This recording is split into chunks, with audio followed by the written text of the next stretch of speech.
Mets. Meet the Mets. Step right up and greet the Mets. Bring your kiddies, bring your wife. Guaranteed to have the time of your life, because the Mets are really socking the ball, knocking those home runs over the wall. East side, west side, everybody's coming down to meet the Mets of New York town. Oh, the butcher and the baker and the people on the streets, where do they go? To meet the Mets! Oh, they're hollering and cheering and they're jumping in their seats.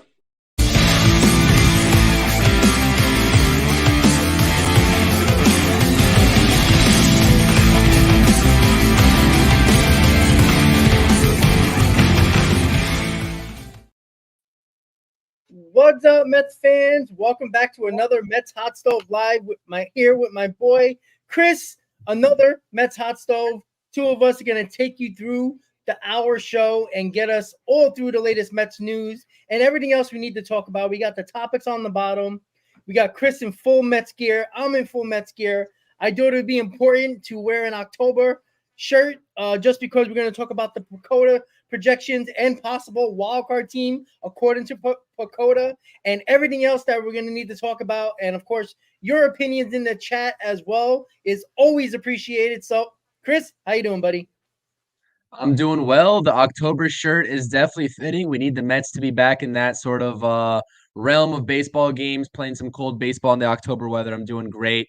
Like I said, I appreciate you having me on here. We do some great stuff. This is going to be a great conversation. We have some new rumors, I should say, to talk about, obviously, here with the first topic. But yeah, like I said, as always, guys, if you don't subscribe to the channel, 7 subscribers away from my 500 subscriber goal on the channel. I definitely appreciate it. Dropped 2 new videos on the channel today. If you hadn't checked them out yet, make sure you go check it out. Hit that thumbs up for me. Hit that subscribe button if you haven't done so already. I thoroughly appreciate the support. Let's get into it. All right, let's go. So, listen, guys, the rumors that came out right after not even a few hours, I would probably say late after we finished our last Hot Stove together, along with Hayden, we went really deep into lineups and roster spots and how many roster spots are available for another arm, another bat, whatever.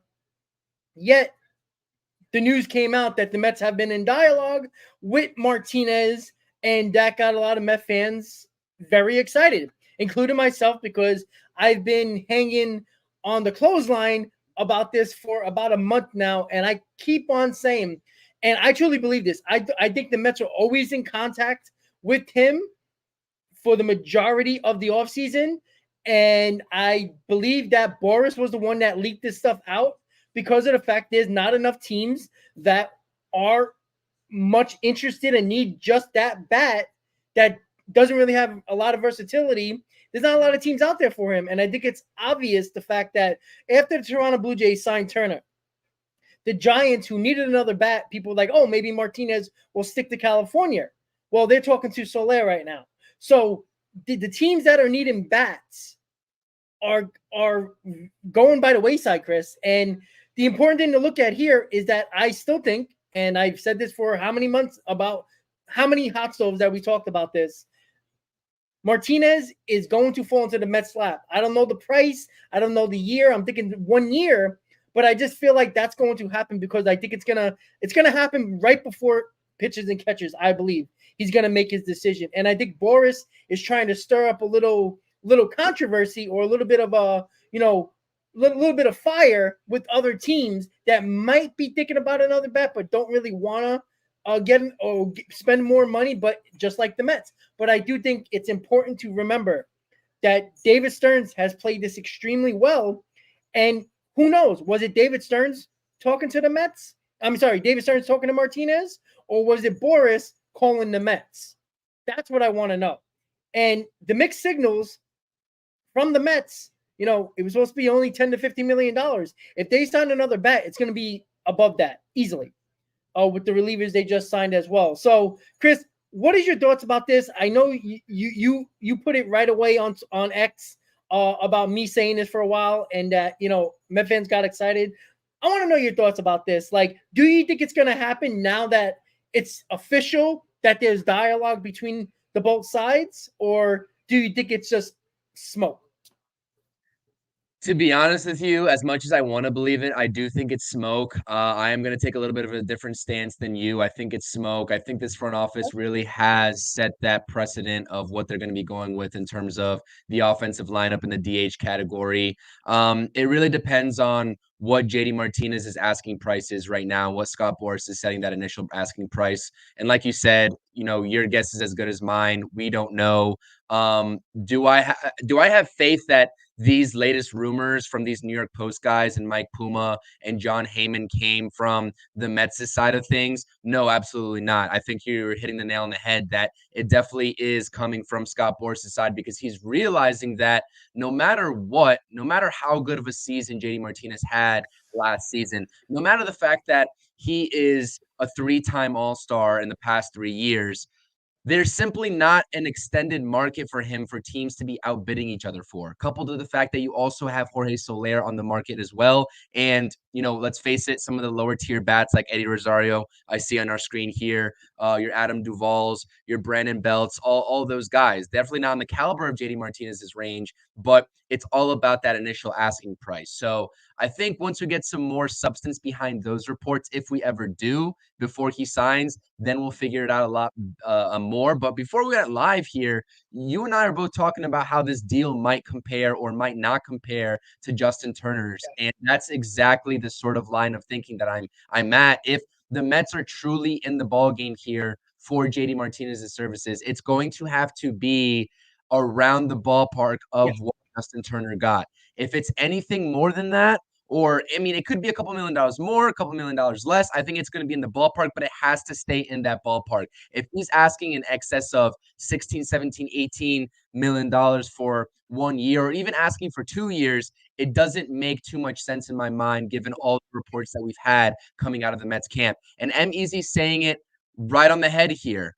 The only market that I see for JD Martinez right now is the Giants, maybe the Angels for sure. The Blue Jays were in on him as well. They were talking to him. We saw those reports, but obviously they signed Justin Turner, and also the Red Sox. And shout out my boy Jonathan here in the chat checking in as well. He's a Red Sox fan. He's been sort of preaching to the choir this whole offseason in my mentions about JD Martinez being the perfect fit for the New York Mets, because his guys over there in Boston, they have higher hopes for Jorge Soler than we do. So it really is a thing to sort of judge his market.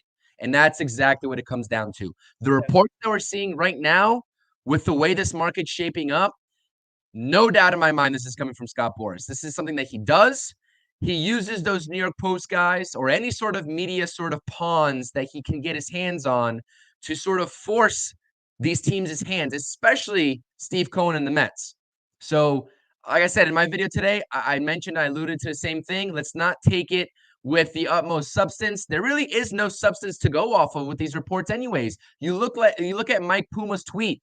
If the price is right, the Mets will bite. Sort of writing a little bit of poetry in motion there. John Heyman, there's no concrete evidence that this deal is likely to happen, other than the fact that we know at surface level these two parties are talking, right? So there's no substance behind these reports, but at least we can confidently say that there are surface level talks. And obviously we got to talk about Andy Martino taking to Twitter that sour grape, saying that per his league sources, he can confidently say the Mets are very far off in terms of actually coming to a price point with JD Martinez and Scott Boras. So, like I said, this is a need for this lineup. I'm not saying that he's not.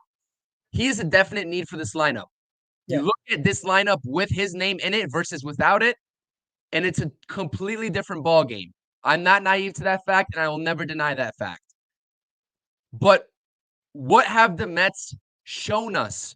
What have they preached to us via quotations from David Stearns or actual actions this whole entire offseason so far? That's where my mind's like, is this really likely, or is this just smoke that we're talking about? Well, yeah, by the way.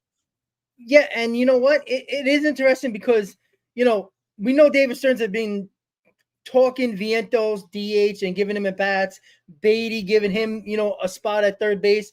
But I'm trying to figure out, and you heard Michael Marino in that same one of his, excuse me, sorry about that, in his X tweet, that he said that, yeah, the Mets are not close, but he also said none of the other teams are close either. And on top of that, what I'm trying to figure out, I was waiting for the Andy Martino article to pop up somewhere. It was going to be negative because he will backtrack. If the Mets sign JD Martinez, he will backtrack and he's like, oh, well, I told you they were talking. Like he would spin it into his favor because that's what Martinez does.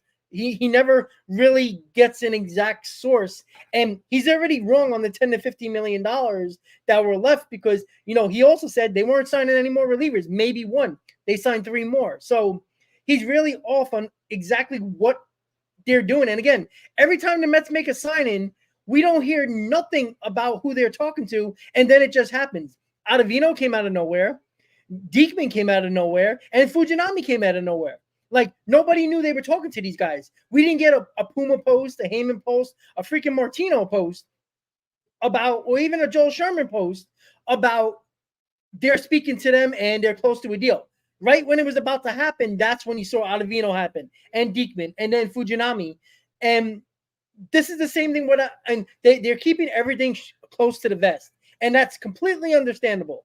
And I appreciate the fact that, like, it pisses us off as we're trying to, navigate through this offseason and trying to, get little clues about this. And I said this from the beginning. I totally believe that they've been speaking to Martinez because I think that was the only guy that they were actually constantly in dialogue with through the offseason. I don't even think they were in dialogue much with Justin Turner because I don't think they were going to go to that price range for Justin Turner, because if you get Justin Turner, you're taking bats away from Beatty and Vientos. In this case, with Martinez, you're only taking that bats away from mostly Vientos. But that's why, if you look at the topics, I have Vientos-Beatty third base fight, because of the fact internally is David Stearns and his brass talking about, hey, if we do sign Martinez, we see all the work Vientos is putting in, right?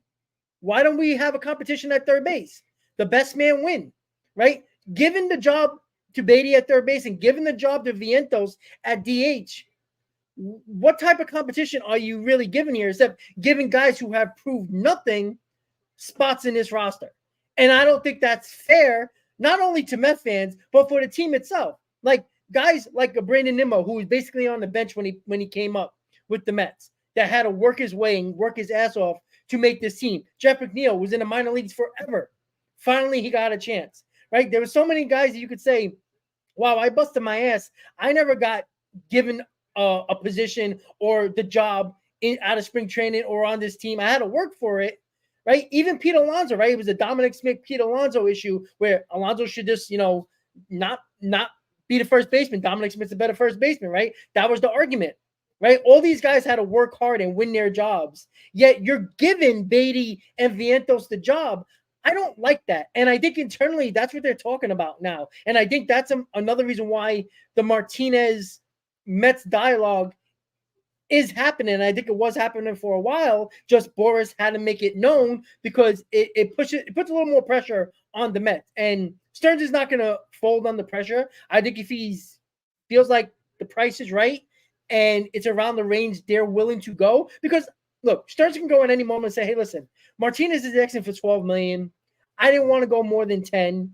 What do you say? You think Steve Coleman's going to say no for $2 million? I hardly doubt that at all. I think if Stearns comes to him and thinks it's a good idea, Coleman trusts Stearns, right? He's not giving him $10 million a year to not trust him.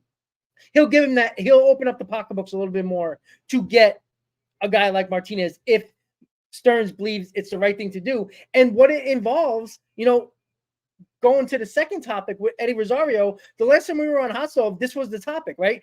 The Mets were interested in Rosario. Well, why did it shift within, 5 hours of each other? Like, is Rosario asking for too much? Like, Rosario had a decent season. He's more versatile. You would think it's right up Stearns' philosophy with versatile players who can, play left field, right field, can DH, and he's a guy that's a veteran guy and a clutch hitter. So why did it change?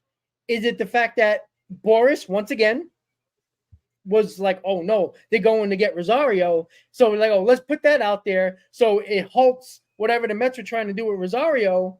And now the Martinez issue, or at least topic, is back in the news and putting pressure from Mets fans towards David Stearns and the organization. So what do you think it is? Do you think it's more the fact that I know you said it was probably all Boris, but do you think internally they're starting to talk about more about the Vientos Beatty competition more and why they're looking at either a Rosario or a Martinez? Because in over 2 days, like, we've heard Rosario and it's like, okay, that makes sense. That's not a bad idea. That's a philosophy right up Stearns' alley. And then Martinez's dialogue came up out of nowhere. And now I'm starting to think, well, maybe they want the competition at third base now, since Vientos is already there working with Lindor in spring training already. So I don't know, Chris. What is your thoughts about all of this in total? That makes sense because if the left topics you see on your screen, on the left-handed side of your screen, all lumped together, right? You can push that competition on Brett Beatty, regardless of whatever DH you bring in the door, by virtue of also needing to get Vientos' bat in the lineup at some point and him needing to actually play a position. Well, it's either going to be at first base, which we know Pete Alonso is going to be there, so that's not happening, or it's going to be third base. And I think that is a very valid point that you made because honestly, before Mauricio went down, he was going to be that competition for Brett Beatty at third base anyways. So they were already in that mindset of giving Brett Beatty the competition and not letting him just win the job flat out, because that's no fair, like you said, either. Do I think that Brett Beatty deserves another chance? Yeah, absolutely. He's going to get it, but he's not just going to be handed this job, an everyday job out of spring training. Let's say he puts up a crappy spring training. They're not just going to leave him without any competition there at third base. So by virtue of bringing in a DH, now that gives you that flexibility of giving him competition while also just upgrading the lineup in general. Now I'm in the line of thinking that when we were talking about Eddie Rosario, even before this Martinez and the Mets dialogue started, I thought Eddie Rosario was a perfect fit. Yep. Both for the money and the contract that he's going to be looking for, probably sub $10 million, veteran bat presence, has the clutch gene, clutch hits, clutch home runs over his tenure with the Braves, but also because he's a lefty bat. And that also is platoonable, even though I hate the word platooning because I just hate when it happens in general. But given that he does well off of righties, Eddie Rosario, that is, you can platoon him. Now, we all know Mark Vientos also hits righties very well. That is a thing where that's why I don't want to platoon Mark Vientos if he's the everyday DH. But that's neither here nor there because you still have DJ Stewart in this equation, and that's also your lefty bat as currently constructed for the 26-man opening roster. That's a whole different can of worms that we'll go over here in a couple of weeks regardless. And we'll get more clarity on that if they actually go ahead and sign that veteran lefty bat or JD Martinez, or if they just stand still. But yeah, no, I absolutely agree. Do I think that Vientos is a surefire everyday option for third base? No, absolutely not. Anybody and their moms could probably look at Mark Vientos and look at him and his sample size at third base and realize that he's probably not fit to play there more often than not. Yeah. But it's about giving that competition to Brett Beatty. Is Mark Vientos going to push Brett Beatty out of the lineup in that third base spot? No, he's not. I don't think that's realistic. I know other people might disagree. A lot of people are saying to get Mark Vientos' bat in the lineup if the Mets were to go out and get an Eddie Rosario or JD Martinez, that they'd be comfortable in taking that defense of Mark Vientos and substituting it for the lackluster defense that Brett Beatty also possesses to get Mark Vientos' bat in the lineup because he gets you more power flat out than a Brett Beatty. Also strikes out at a high clip, but that's neither here nor there. Yeah. Which I'm completely okay with as well. I think that would be a better platoon option at third base, given your lefty-righty matchups with Mark Vientos and Brett Beatty, and you bring a DH onto this team. That's why I've been stressing this entire offseason that, especially at the beginning, where I thought this offseason was going to look completely different, I was like, we need a DH because this makes sense. Whether it's Mauricio before the injury happened or Vientos or Beatty, they can duke it out. We can platoon there. That's fine. but that requires a DH coming into the doors. Yep. Yeah, like I said, there's a whole lot of moving parts. It makes sense that there would be a third base fight. Do I expect Mark Vientos to be some sort of defensive wizard in comparison to what he showed last season? No. It don't matter that he was working with Lindor. It don't matter. He could take 1,000 reps over there. I don't think his body type and his footwork are going to change over the course of one off season, if ever in his career. So I think we have to stop talking about it as such. But yeah, the competition would be at least something to look into. Absolutely.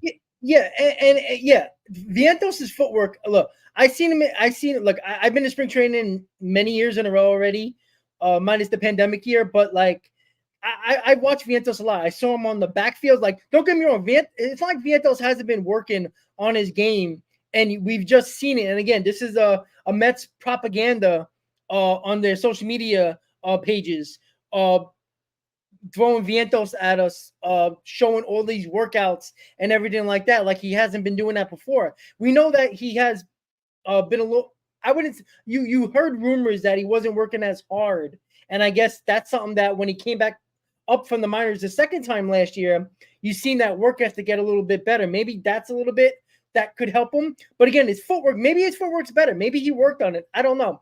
But I remember even last year when I went to spring training, and Hayden can attest to this, we were watching Vientos. He played in that intra-squad game prior to spring training, of the first game of spring training. His footwork was terrible, and we were right on the third base line because we wanted to see Mauricio and Beatty, who were playing third base, and Vientos was put up in third base as well. His footwork is bad. His first quick step, which you need at third base, is a problem. We've seen him at first base last year. He'll make it a couple of nice plays. He can scoop, but his footwork is not a first baseman's type of footwork, and he's not a good fielder. And that's the problem that I have. If he doesn't hit, and you go into the season with a Beatty and Vientos and no DH bat, either a Soler or Martinez or a Rosario or a Belt, and Vientos doesn't hit, what do? You send him back down to the minors and find somebody else? Like, what are you clearly going to get it? Is DJ Stewart the guy? Are you going to go whoever's hitting in the minors, next man up? I mean, I'm okay with that. But I just feel like there needs to be a backup plan. And I'd rather have a veteran like Martinez that if he struggles and he gets old all of a sudden, then bring up Vientos and see what he can do with the DH spot. If you have to give Martinez a couple of days off because of his back, then you use Vientos. I'd rather have that situation than having no other situation and more question marks, bringing guys up and saying, "Oh, here, you tried to do this." Like you're giving a lot of unproven players at the DH spot. And when the DH first came to the National League, we were all excited. That's when JD Davis, Dominic Smith, we had so many bats on the bench that because we couldn't play them because we didn't have the DH. We thought, oh, this is perfect. We got a DH now. We can put those bats in the lineup. And the Mets never had a consistent DH that was worth anything. Probably JD Davis, but he was actually the third baseman in 2019. Like nobody. 4 years now we've had a DH, and it's been a complete disaster. I never found a team that can be so bad at DH, especially no matter who they think they can get. It's just been a complete disaster. Give me somebody that I can say, all right, even if Martinez is a complete disaster this year, nobody should kill David Stearns. I mean, people will and say, oh, you should have got Soler or you should have got Turner, which I agree with, but not a lot of people are going to complain if we sign Martinez, but he has a bad season because he gets old. At least you tried. And I'd rather you try than to just give Vientos the job and say, all right, well, he didn't do his job. Next man up, and find another scrub in the minor leagues that's probably just as bad. And that's what I worry about, Chris, going into the season. Yeah, and it all comes down to what the Mets' goals and aspirations are this season at the end of the day, too, because it's like, I honestly, I've been telling and I've been preaching this all offseason to anybody that would listen, right? And I truly don't think that Mark Vientos is the end all be all for this Mets team. Like, they're in a position where they really can't send him back down to the minors. I mean, they can, but that's useless because he's 24 years old. He's 23, I think, 20 going on 24. So there's really no use to send him back down to AAA. So even if you do sign a DH, he's going to have to stay on the roster, and that pushes away DJ Stewart, and the only lefty bat that you'd have at that point on your bench is Joey Wendell. But like I said, there's no reason to send him back down to AAA. But at the same time, I agree with you. It's like, well, are we really going to commit to this developmental type year, given the additions that we've made, right? Like, we can make that wild card spot. That's where I don't think we're going to sign the DH, because that would put this roster just into overcrowded mode, to be honest with you. So I've been saying this all along, like, Mark Vientos, regardless of what he does, this is the Mets' chance to showcase him as a DH or as any sort of hitter in this league, that he's capable, and to drive his price up. Because like I said, in 2025, I don't think he's the end-all be-all for this team going forward in 2025 and beyond. And this is where the whole mixed signals come into play. It's like, what are we really trying to do? Are we trying to go all in for this playoff spot? Are we trying to half-ass it and see what happens in the first half, hoping we can get by with Mark Vientos in this lineup and no protection for Pete? This is like a half-ditch effort to be that playoff team, because the writing is on the wall of what the Mets need. It would be JD Martinez, right? With what we have on the market right now, it'd either be JD Martinez or Jorge Soler if the goal is to win in 2024. And that's where I question what the goal truly is. Is it a goal of simultaneously trying to be that playoff team while showcasing your young talent that has a trade market, or to create a trade market for them next offseason? Or is the goal to win at all costs? Forget about the next offseason in terms of the trade market with a player like Mark Vientos, and even Brett Beatty can be lumped into that category with the prospects coming up. And let's just win with what we have. There's like multiple revolving doors of what the Mets can do. And I feel like if the goal, the end-all be-all goal, was to confidently put the most wins out there, without taking into account the payroll, without taking into account the situations of Mark Vientos on this team long term, then they would have already signed JD Martinez. But them, and I'm not going to even say that they're naive, because they're not even naive. They're not dumb. This front office is not dumb. David Stearns is not dumb. And I'm never going to treat them as such, because they know better than us as fans. But if the fans are sitting here and telling you all what the obvious get is in JD Martinez to make this lineup light years better, and they're still, if they're still not going to do it, we'll see here shortly if they're actually going to commit to it or not, then there is a sort of sense that their priority is getting Mark Vientos those plate appearances that he needs to prove himself, to either be that everyday DH, which I don't think he's going to do. I don't think he's going to prove himself to the caliber of being that guy for this team long term, or getting him out of here in 2025. Because like I said, this organization is in roster overcrowded territory with the prospects coming up, given the situation with the payroll also being flexible and having your outside sort of free agent market next year coming right in your lap in terms of the hitting category too. You can only trot out there a lineup of 9 players. Does Vientos really fit in here long term? That excuse me, now I'm kind of getting something caught down the wrong windpipe. That's what I'm trying to preach to the chat to actually step back and think about. We have a whole 2024 season ahead of us to understand what Mark Vientos is about and what type of player he is, but truly think, are the Mets committed to him long term? And I think the answer is no to that. Yeah, I don't think they're committed to a lot of guys, to be honest with you. I don't think they're committed to Beatty. I don't think they're committed to, honestly, I don't think they're even committed to Pete Alonso at this point. Like, it's kind of obvious, but like the mixed messaging is the problem. Like, is it the Mets that are sending mixed signals, or is it the writers and the reporters giving those mixed messages? Because again, if this is true, that they are speaking to Rosario and Martinez, and probably they're speaking to Brandon Belt as well, right? Then what they're saying to us through the media is false.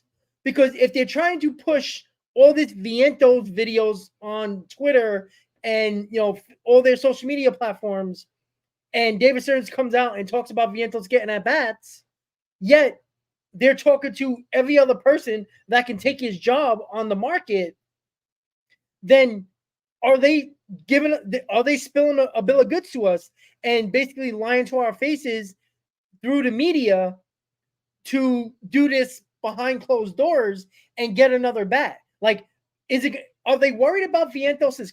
This is probably a good question. Are they worried about Vientos's confidence if they say, yeah, we're looking for a bat?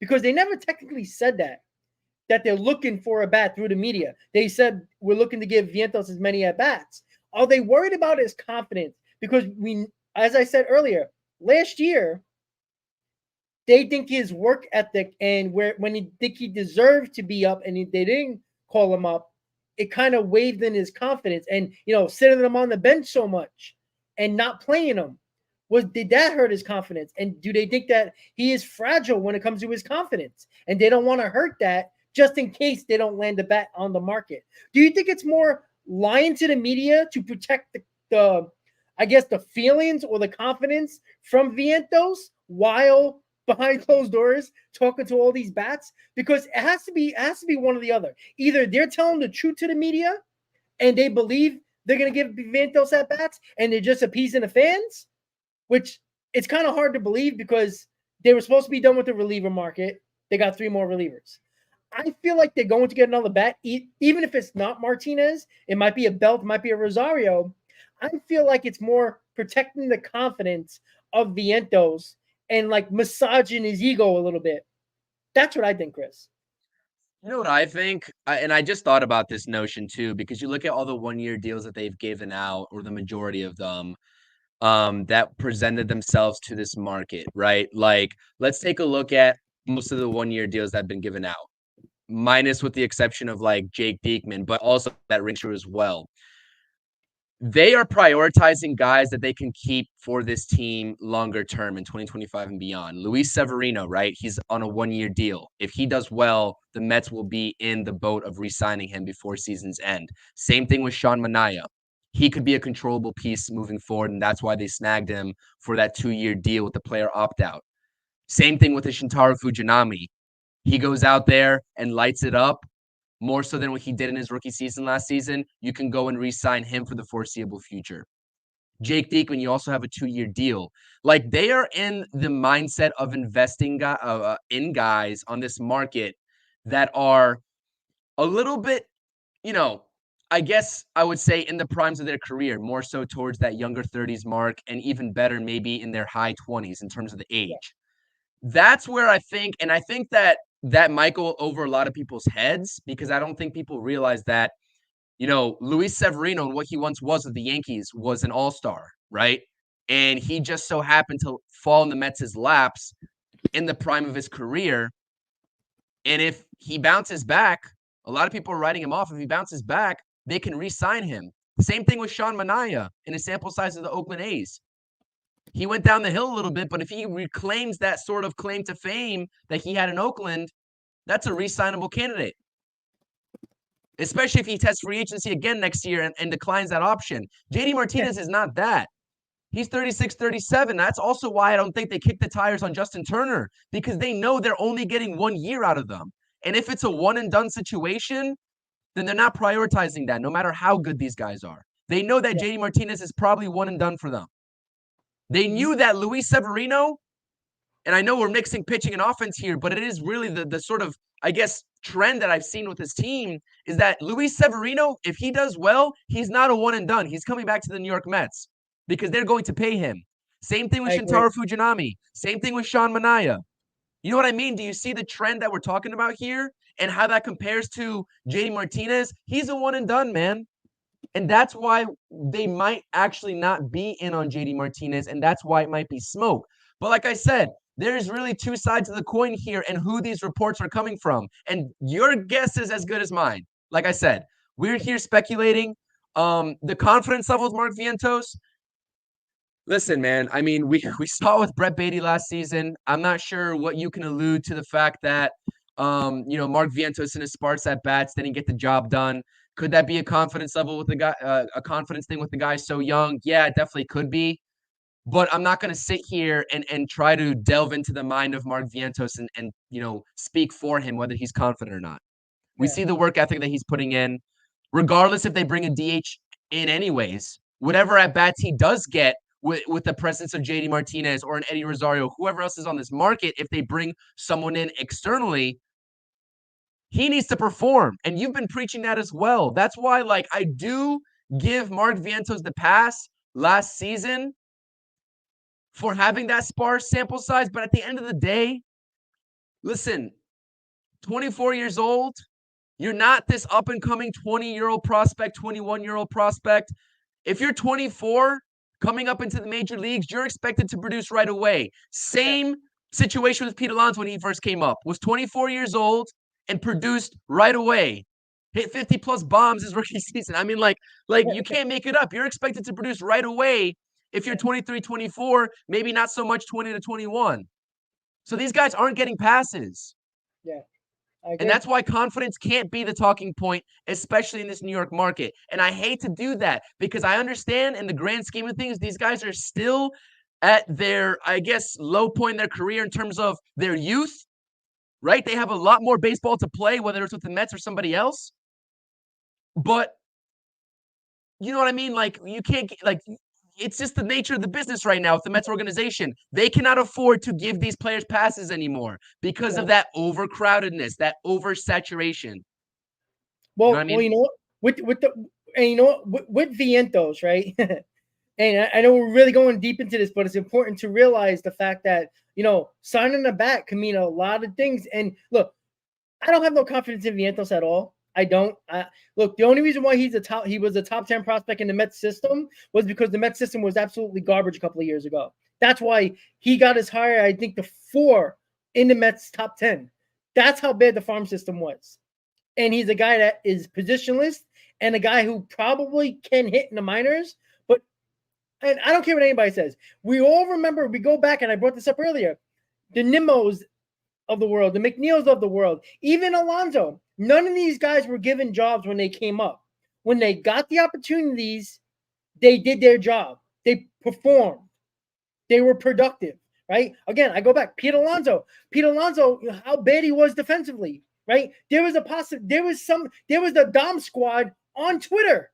That's how many people were on Dominic Smith's side over Pete Alonso's side when Pete Alonso first came up. Dominic Smith was supposed to be the first baseman of the future for the Mets, not Pete Alonso. That was the logjam.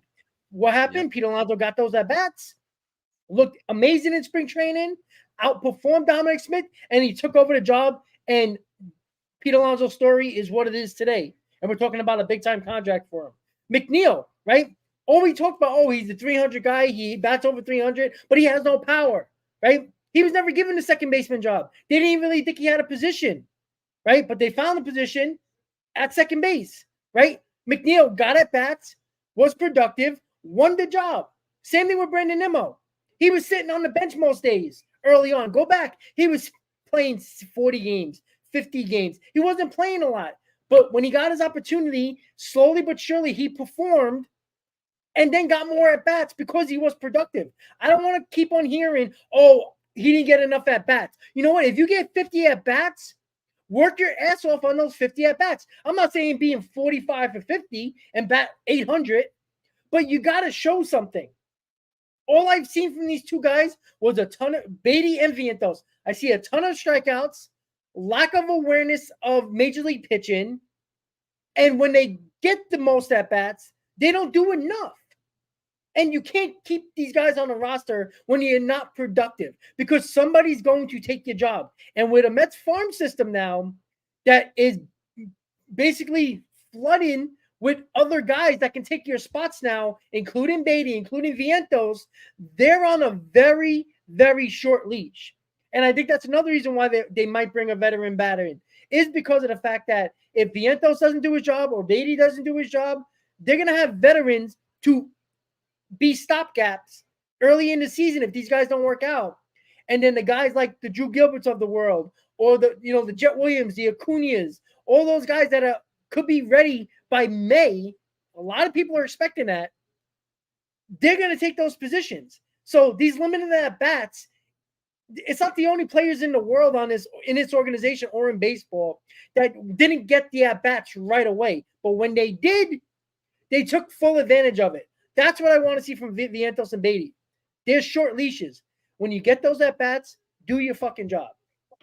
They do have short leashes, absolutely. And it's sad for Vientos because, like, I'm not trying to boot him out of town. Like, I genuinely think he can be a great bat in somebody's lineup. I just don't think with him being positionless, like, he'd be a lot more valuable to this team long term if he can play somewhere in the infield predominantly and in a very concrete manner. But he can't. If you're a DH, you're supposed to overproduce at the plate. I think Vientos can produce, and I think he can outproduce the projections right now. But I don't think he can produce to the level of confidently saying that he's going to be your DH on a World Series team. And Game for War is saying in the chat here, saying, it's not Vientos hate, by the way. Like I said, I just told you that he's going to have a great season if he's the everyday DH. All I'm saying is that you can't compare him to Aaron Judge because Aaron Judge plays a position. Vientos doesn't. And that's a huge difference, and that's a huge discrepancy when you look at a guy long-term fitting into your team and waiting for him to develop. It's two different situations. But yeah, like I said, everyone might take this as Vientos 8. I'm not trying to run him out of town. All I'm saying is him being positionless, he has a short leash. Correct. And that's all I'm saying. Beatty has more of a leash because of the fact he can play third base. He has a position.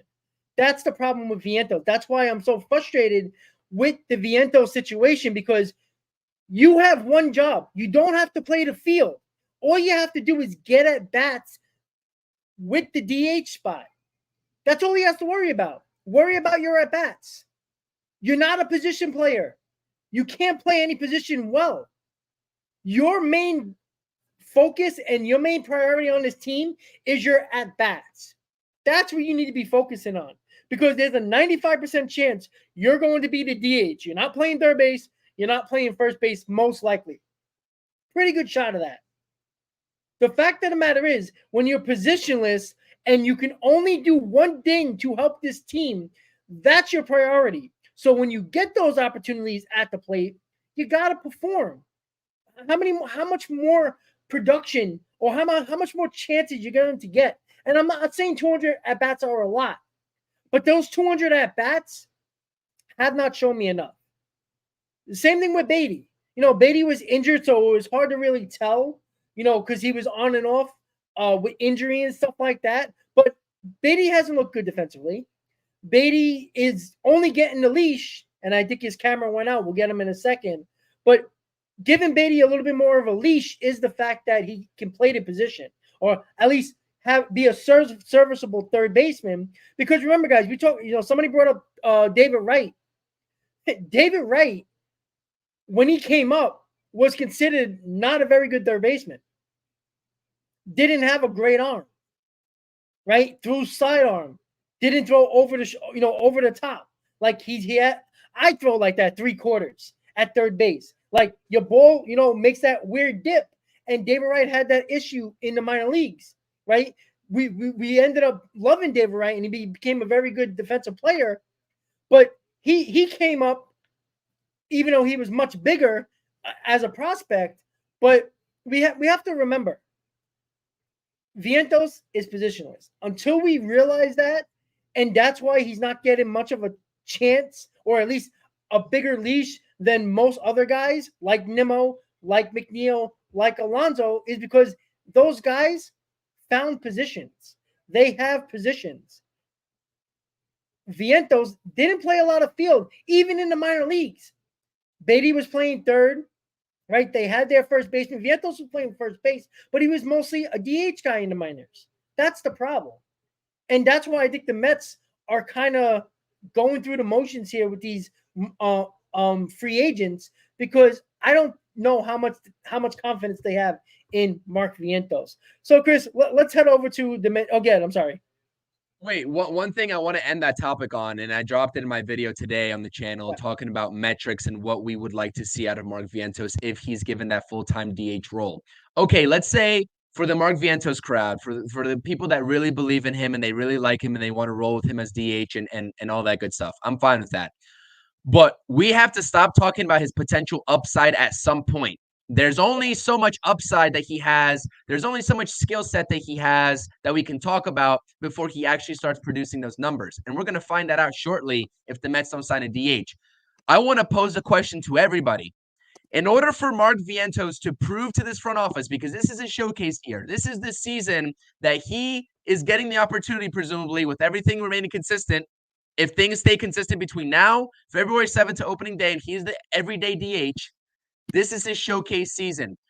What we as fans, what do we expect metrics-wise? Put a number on it. What are you expecting metrics-wise from Mark Vientos to be fully confident in him being the everyday DH in 2025 and beyond? I want to get the chat's opinion on that. What does he have to bat in terms of batting average? What does his OPS look like? What does his home runs look like? Does he need to decrease the strikeout rate because he's at 31.5% or a little bit over 30%? He's in the 30s, which isn't great. Give me numbers and back those up by numbers so that way we can sit at the end of the season and look back on this podcast on February 7th and say, okay, on February 7th, I was expecting Mark Vientos to produce XYZ numbers. Yeah. Solid numbers. And this is what he produced. And then you're going to have your answer if he actually fit that bill and he did the job, got it done or not. Correct. And I'm sure the Mets front office is doing the same thing right now. Correct. And easy, yes. You says, oh, give him a chance, give the kid a chance, let him have the year. That's fine. But you see, you're saying, easy, if you believe in him so much, why only give him just a year? Why not just bring him into 2025 as well? If you believe in him so much. The fact of the matter is, you saying that give him the year means that you don't totally believe in him. So if you don't totally believe in him, then you're questioning us about not believing in him right now. So you might as well just put him on the team in 2025 because maybe he'll take his 26-year-old season because you can't wait. Because if you're really serious about, because you really can't wait, because guess what? There's about 4 or 5 guys that could be up from the minors in the middle of this year, definitely next year. So Vientos definitely won't have a spot. The fact of the matter is that you can't say you believe in a guy and then say, oh, give him the year and see what happens. Well, that means you don't really believe in him. You're hoping he's good, which we all are. Look, I'm not going to, boo Vientos on opening day because I don't think he's very good. Shoot, I cheered Robinson Cano. I clapped for everybody on opening day.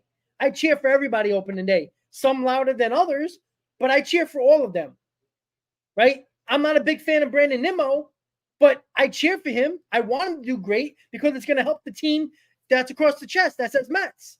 The fact of the matter is you can't say you believe in a player and it says, oh, just give him a year and let's see what happens. That means you don't believe in him. That means you're not sure. So us saying that we're not sure is not different than what you're saying. We're not saying don't give Vientos a chance. We're saying we don't believe in him like most people claim they do, but yet if he's not good this year, you're saying to get rid of him. So you're giving him the year, fine. But we don't mind giving him the year. But you're not believing in him as much as you say you are, and then getting on us saying that we don't believe in him right now. It's not much difference. The fact of the matter is we don't mind giving him a chance. But going into the season, if Vientos is bad, I'm going to be like, well, I told you so. And then if he's good, people in the chat are going to say, I told you so. But that doesn't mean that he's going to have a guaranteed spot in 2025. Either way. As Chris is saying. So, Rob, off the top of your head, what numbers would you think twice about Vientos producing if at the end of the 2024 season? Would you think twice about not, trading him and not letting him go? For me, it's like with his strikeout rate, I'll say 250 batting average, 23 home runs, OPS probably in the 780, 790 range. RBIs, I mean, that's a hit or miss with where he's hitting in the lineup, so I'm not going to go over that. But cutting his strikeout percentage to maybe a more respectable 26, 27%. Those are an OBP has to be higher than like 250 what he produced. So I'm saying around 300 OBP, maybe 310 would be great. Those are the metrics that I'm putting in place to make me think at least twice about trading him and that we have something long term. And even then, I'm still like, all right, well, that just boosted his trade value. What is his trade market? But at the very minimum, that's what he has to produce. In my mind, my humble opinion, everybody's answers is going to be subjective and it's going to be different to make me think at least twice about it. And if he produces anything north of that, then I'm like, okay, we're probably not going to trade him because we have something here. But that's the overall thought process that I'm going through and I'm trying to introduce to the chat. Let's just not talk about us not believing in him, us not going and not putting metrics on him and keep talking about, oh, he can hit in a good sample size in an everyday type role, he can hit 30 plus home runs. Okay, give me an actual number. Is it 30? Is it 25? Given that he only hit 11 last season? What is it? Drifter saying in the chat, if Vientos can do OPS of 800, 250 average, 25 plus home runs, 85 RBIs, and the K rate around 20%, which is a lofty goal for the K rate if he's already at 30, 31%. But nonetheless, those are good metrics. Now we're getting somewhere. But if we're not talking numbers here, if we're not talking projections, then what are we doing here? We can sit here and talk about subjectivity all day long. Numbers are objective. Opinions and skill sets and what we think a player excels in is subjective. Let's talk metrics. That's all I'm saying. And listen, then we might as well keep Vogel back because you know where you're getting from him, right? Right? You know what you're getting from, right? You get 14, 15 home runs. He probably bat 250. He'll give you a ton of walks, and you know what you're getting. You have no idea what you're getting from Vientos. That's the problem. Look, I need 25 plus home runs for Vientos because if he's the guy, and we went through our lineups, Chris, the last time we spoke, if Vientos is going to be probably the guy that's going to protect Pete Alonso, maybe. I think they're going to give him that chance early on in spring training. I guarantee you in spring training, you're going to see him behind Pete Alonso a lot of times. If you're going to be behind Pete Alonso, you got to give me 25 plus home runs because you are supposed to be a power guy. That's what we all heard about Vientos was his power. Everything else, who cares? Look, if you're going to hit 25 plus home runs, you can bat 230. And, with those home runs, you're probably going to have close to 70 RBIs, if not more, depending on people on base. The fact of the matter is, the only way I see Vientos being the everyday DH going in 2025 is if he has an outstanding year. Not a good year where he hits 20 home runs, bats 230, 240. You could find guys like that all over the place. I'd rather have a veteran that does that. At least I know it'll put better their bats together. But Vientos have shown no signs of lowering his strikeout rate, as somebody put in the comments. His strikeouts are a big problem. And that has not changed throughout the minor league system and probably won't change in the major league in MLB. It's just that simple. So, Chris, let's finish up the topics here since we're getting close to 8 o'clock. Mendoza expectations. The only reason why I thought that because nobody's really talking about Carlos Mendoza. It's like been an afterthought, and I think it's going to start picking up steam once spring training hits and he starts talking. We know what Mendoza is. He worked his way through the organizations in Major League Baseball from the lower part of coaching and finally got to the biggest, the highest point as being a manager. So he worked his way through. He wasn't given a job based on knowing somebody. He worked his way up through organizations, which I like, right? People thought Snicker for the Braves was a joke because he was a minor league manager for many, many years, and he ended up being the perfect manager for the Braves. Mendoza, obviously, he's not been through the Mets system, obviously, but he's worked his way up. He's had a lot of years on a successful team in the Yankees under Aaron Boone. But Mendoza is a fiery guy, respectable guy, but a fiery guy, is not afraid to say his piece, as you noticed. He even said that in his press conference. I like the fact that you got a veteran guy behind him in John Gibbons. You got Sawball as well as a coach with him, so experienced guys with him, so he's not going blind like Luis Rojas. It was rookie. It seemed like everybody was a rookie. Buck Showalter was basically running things, but with Carlos Mendoza, knowing that John Gibbons is behind him for at least a little bit of a security blanket, what is your expectation for Carlos Mendoza? We talked about it like a couple months ago when he first got hired, talking about how he manages the bullpen. And that was like well, he's going to have a tough time with the Mets' bullpen, but now he actually has pieces to manage. I want to see how he actually does that and how, he's going to utilize that setup man role with all these guys that could honestly be that setup man for the New York Mets. They can run a setup man by committee with their personnel right now. You talk about Adam Ottavino, Brooks Raley, Jorge Lopez, if he turns it on. So that's going to be something that I'm definitely interested to see out of Carlos Mendoza, how he utilizes not only that setup man role, but how he utilizes those lefties now, that two lefty system that the Mets have decided to deploy and David Stearns has brought in to pair with Brooks Raley and Jake Diekman. That's going to be very interesting for me. Secondly, probably is, well, I don't even know anymore because now you have the whole Zach Scott versus, the fans and talking about the analytics department on Twitter and who makes the lineups every day, saying Zach Scott saying, well, when I was there, we didn't make the lineups from up top, but with this new analytics department, that might change. I don't know who's making the lineups. If it's Carlos Mendoza, though, then, at the end of the day, that's the obvious of a manager and what his job is to make the lineups. And that's going to be a very hard sort of situation to navigate if no DH is brought in externally. If they're rolling with Mark Vientos, obviously he's not going to be hitting behind Pete Alonso. I would hope not. I would hope not, right? But you never know.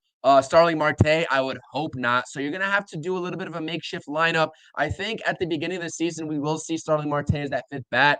But I think as the season progresses, I think that it's going to become evident that you're going to have to shift this lineup around if you're not going to go sign a JD Martinez or an Eddie Rosario or a Brandon Belt, and rolling with what you got is going to make it very complex. But also with the guys coming up, like if Drew Gilbert makes his appearance, like now you have a true leadoff bat, presumably, and you can move Brandon Nimmo around. You have that full power to do so. So it's going to be very interesting. But yeah, that was funny to me in terms of now we're talking about the manager. That was funny to me seeing Buck Showalter take to the media and saying, well, it's very hard to tell Brandon Nimmo after he just hit a triple and two doubles that he's sitting the next day.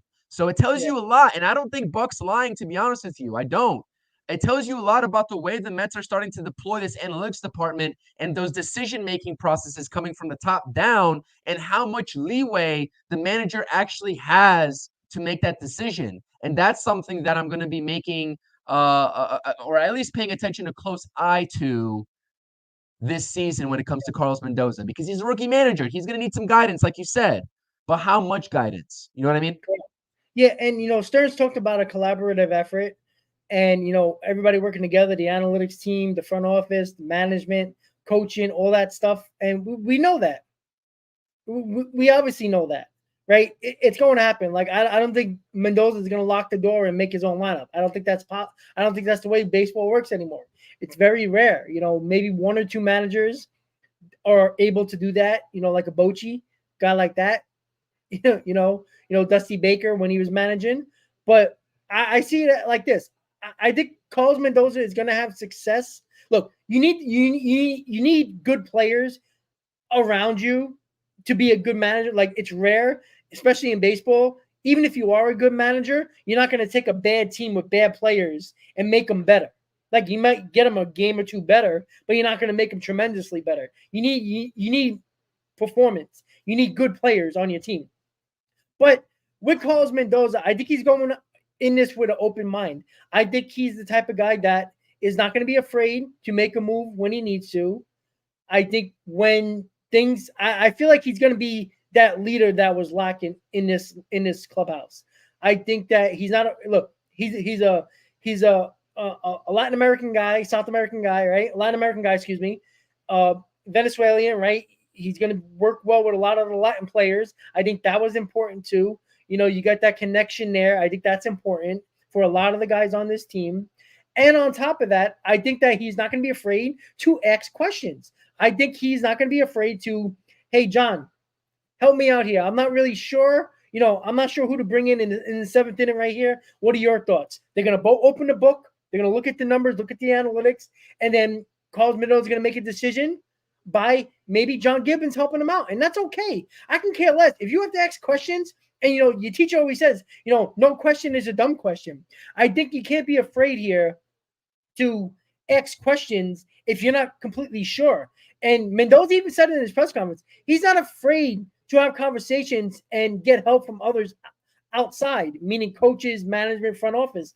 That's what he knows that. And he's been in baseball long enough over the years where it gradually went to a collaborative effort.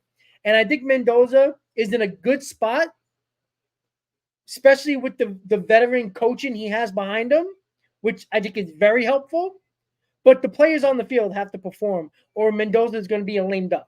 It's just that simple. Just like Buck was a lame duck last year. The players didn't perform. The same players that were very good in 2022 make Buck look like a genius. And, it was Buckonomics, right? Buck knew all the rules. Buck knew every button he pressed worked. Last year, the players didn't perform, and everything was Buck's fault. You see, so it comes down to the players ultimately, but having Mendoza with that veteran coaching staff is very, very important, Chris. Yeah, no, absolutely. I agree with you. I think that there's going to be a little bit of help, from the bench coach and from all the coaches surrounding Mr. Mendoza. And he's not going to be afraid to ask the questions, but he knows what it's like to coach in this spotlight. He's done it before over there in Crosstown, the Yankee side. But like I said, the manager in this day and age of baseball, we just simply don't know how much of their influence is on the game nowadays. Like before, I'm sure they still have influence, or else their position would just be relegated, right? Obviously. But there is something to be said for this analytics department creeping up. So I'm not going to take a look back at Buck's tenure and knick-knack and sort of point out, oh, this was where, he was wrong versus this is where the analytics were wrong. And honestly, we might even get the full story from Buck someday. We haven't so far, and I think that he's going to only continue to talk here and there about his tenure during the Mets and everything that went wrong that led up to his firing. But I'm looking forward. I'm excited for Mr. Mendoza. I think he's going to do a great job. I liked all the things he had to say in the introductory press conferences. But like I said, press conferences are press conferences. The same situation here applies to the players. It's like we love to see the work ethic in the offseason, but we're expecting results at the end of the day. And that's just where I think where Game in the chat here is misunderstanding me, man. Like we're expecting results. I'd love to see the workout videos from Mark Vientos. I think he has that potential. I think he has the upside, but we need to see the results.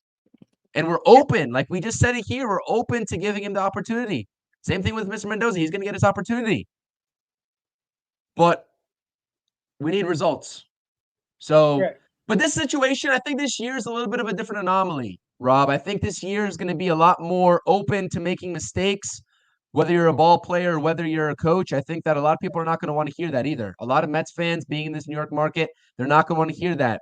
But there's going to be a lot of leeway given in terms of the errors, in terms of the strikeouts in key situations. I know we don't want to hear it, but everything, the way this offseason has gone and what we're hearing about 2024, I know we're still trying to be competitive, but I honestly think that maintaining that competitiveness while also figuring out what you have for the foreseeable future is also a main goal out of this front office. And that's where we might get a little bit frustrated when it comes down to crunch time and we see, our young player up in a key situation. Maybe they don't get pinch hit for, which I'm honestly okay with. Throw them in the crucial spots. Throw them in the key situations. If it's righty on righty and you have a lefty bat on the bench and Vientos is coming up in a key situation, throw Mark Vientos out there and do not pinch hit for him. That's in the line of thinking that I am as a Mets fan and realizing what type of season we have coming up. Because I still think we can win ball games. But objectively, we have to figure out what these guys got in those pressure moments. Yeah. Brett Beatty also, the same situation. Brett Beatty specifically, because he showed that he let the New York market and the limelight that comes with being a New York Met get to him. And a lot of people in their books, that was it for Brett Beatty. So you talk about us not wanting to give leashes to these players. We're here sitting in here and telling you that Brett Beatty probably will be your starting third baseman. And I'm okay with that. I'm not sure if you are, Rob, but I'm okay with that. Mark Vientos, you're starting DH. I'm okay with that. A lot of people aren't in that same realm of possibility. A lot of people are like, I'm already out on Brett Beatty. He doesn't even have a full 162 games under his career, and they're already out on him because he told the media that the pressure got to him a little bit. Yep. He's being honest. As a ball player, what more do you want? He was being honest. Maybe that wasn't the right answer at the time, But I really think that there are a couple main goals here out of this Mets front office, and I really urge them to keep a guy like Mark Vientos or Brett Baty in those key situations. We don't need to see Joey Wendell come in and pinch hit to play the matchups. We don't need to see that, man. Yeah, I don't want to see early on in April in a big spot. And in the offseason, they were talking about giving Vientos at bats, and they take him out in a big spot to, give DJ Stewart an at bat or whoever else on the bench an at bat. So we'll see. But speaking of performance wise, Pacoda projections, we're going to link the wild card team involved with this as well. Pacoda has the Mets with 84 wins, being the third team in the NL East and the third wild card team with 84 wins. I'm gonna give you my early projections. I'm right on board with that. I've been even prior to a couple of bullpen arms, and even if they don't get another bat, I was on board with that because of the fact that I talked about the possibilities of this rotation remaining 80 to 85% healthy. 3/5 of the rotation remaining healthy can mean anything. We talked about the projections in the last hot stove, about 25, 26 starts from a lot of these guys. You get those starts, that means you get every fifth day guys. It only helps your bullpen as well. I'm right on board with that because the projection, I think the over-under was like 80 and a half or something like that.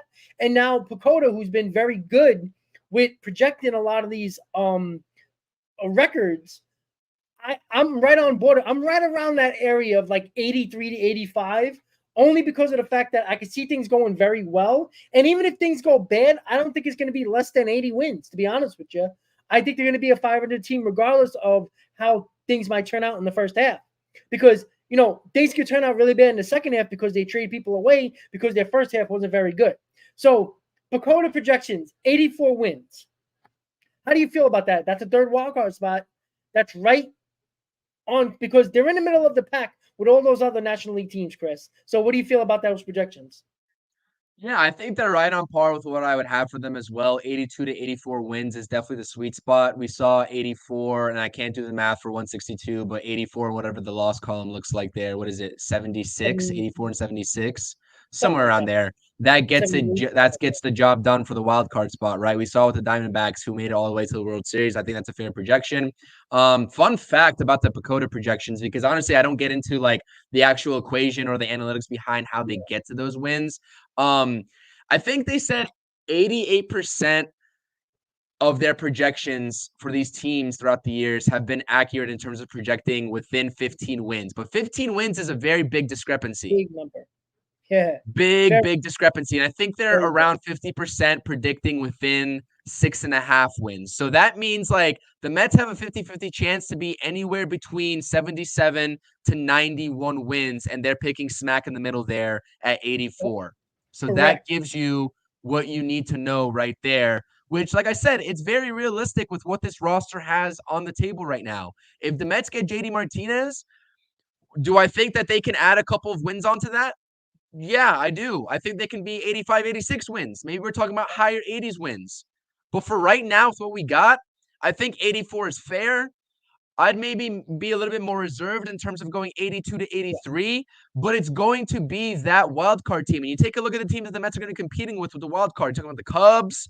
You're talking about the Diamondbacks again, with the Dodgers presumably winning that division. You're talking about the Phillies, the Marlins, maybe the Brewers. That's 5 teams right there at the top of my head. Not a lot of teams. Not a lot of teams, though. Not a lot of the Reds, maybe. So that's like 6 to 7 teams right there, I think, that will be right around the alley. Now, I think the Mets are better than the Marlins, and that's what the Pacoda projections also have. I think the Mets are better than the Cubs at this rate as well. But you know what I mean? Like it's anybody's guess. 78. Thank you, Carlos. I appreciate it. Yeah, it's anybody's guess in terms of where they will fall into that +6 or ±7 range of these Pacoda projections, given that you now have the outlook and the realistic outlook of who those other wildcard teams are going to be. We know the Braves are winning the division. We know the Dodgers are winning the division. It's anybody's guess who comes out of the division in the Central. I would probably guess the Cubs right now and give them the edge. So you'll be competing with a team like the Reds and the Brewers for that last wildcard spot if I had to project it. But yeah, like I said, it's very feasible. It's very doable, even with the roster that they have right now. And that's what I'll say. I like those projections. Yeah, and you know we have to remember it's not just being having the Mets projections as well. It's the fact that look, the Brewers just traded Corbin Burns, so Peralta is their guy now. But you can't tell me they got better, right? The Cubs really haven't done anything, right? They got Imanaga, but we don't know what Imanaga is going to do. They might bring back Bellinger, maybe, maybe not. But they haven't really done nothing. The Phillies, who signed Nola early on, haven't really done anything. So they're bringing back the same team, and you know that can get stale.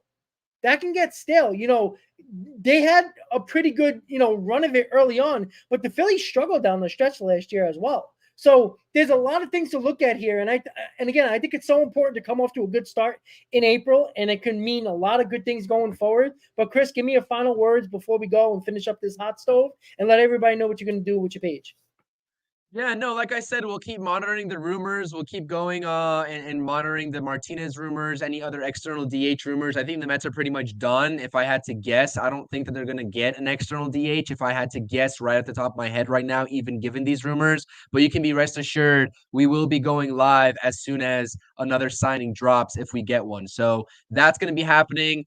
Stay tuned. In a couple of weeks, we're going to be dropping, I believe we talked about it the last stream, the 26-man roster projection and all the possibilities of who can make that 26-man roster. A lot of moving parts to it. Like I said, this is very fun to do. This entire offseason coming up here and talking in front of you all about the Mets has been very fun. You know, a little bit of a different offseason than I would have projected it from the start. But nonetheless, I think it's been productive in David Stern's year one offseason with the New York Mets. And I've already said time and time again that I'm not going to judge David Stearns until next offseason, given the flexibility or lack thereof of this payroll right now. Where you can find me at CPNY Sports on YouTube. Like I said, I'm very close to 500 subscribers. If you haven't subscribed already, I definitely appreciate it. Thank you so much. If you've already subscribed, keep rocking with me. More content coming out. Got 2 new videos on the channel today. Talking Mets, talking Knicks. If you are interested in the NBA trade deadline, we'll be doing some coverage there for the Knicks. We'll be doing all things New York sports, like I said, not only the Mets. So keep rocking with me. I definitely appreciate it. And salute. I appreciate the chat as always. Absolutely. So check out those new videos he posted and get him the 500 subscribers, guys. Let's go. And if you are a subscriber, keep on checking them out and giving them those views and that thumbs up. All right, guys. So my prediction, Monday, the Mets will have a new bat. I'm not going to predict Martinez, but a new bat on Monday. I think right before pitchers and catchers, you're going to have a bat. Belt, Rosario, or Martinez. With that said, another Mets hot stove in the books. Chris, it's always a pleasure. Have a good game tonight, buddy. And let's go Mets. See you next time, guys. Have a great night. Let's go Mets.